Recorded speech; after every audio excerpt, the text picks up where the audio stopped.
খাদ্যের প্রয়োজনীয়তা। স্বাভাবিক ওজন বৃদ্ধির জন্য গর্ভবতী মহিলাকে পুষ্টিকর খাবার খেতে হবে, সহজে হজম হয় এমন খাবার খেতে হবে, সবুজ শাকসবজি, ডাল, দুধ ইত্যাদি খাওয়া দরকার। শিশুর শারীরিক মানসিক বিকাশের জন্য গর্ভবতী মায়ের আয়োডিনযুক্ত লবণ খাওয়া দরকার।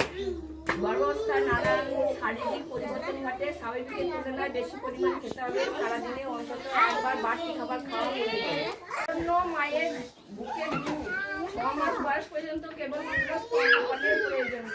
6 মাস বয়স পর্যন্ত শুধুমাত্র মায়ের বুকের দুধ খাবে।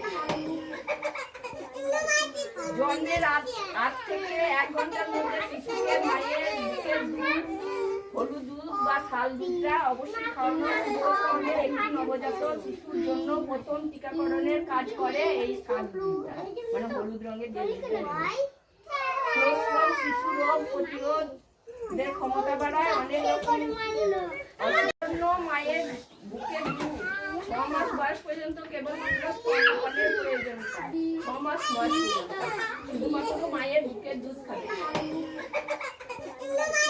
জন্মের 8 থেকে 1 ঘন্টার মধ্যে শিশুকে মায়ের বুকের দুধ, হলুদ দুধ বা শাল দুধটা অবশ্যই খাওয়ানো হবে। একটি নবজাত শিশুর জন্য প্রথম টিকাকরণের কাজ করে এই শাল দুধটা, মানে হলুদ রঙের যে দুধটা।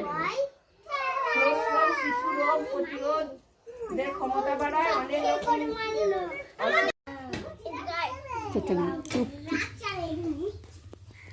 দীপিকা, এটা মাছ আঁকছো তো নাকি?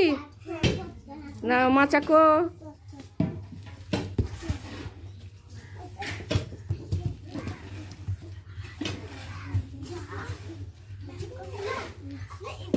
ওগুলো কি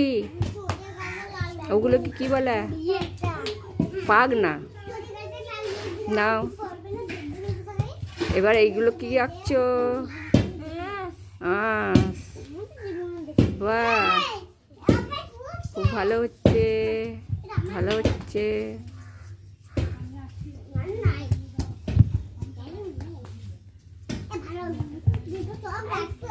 আমি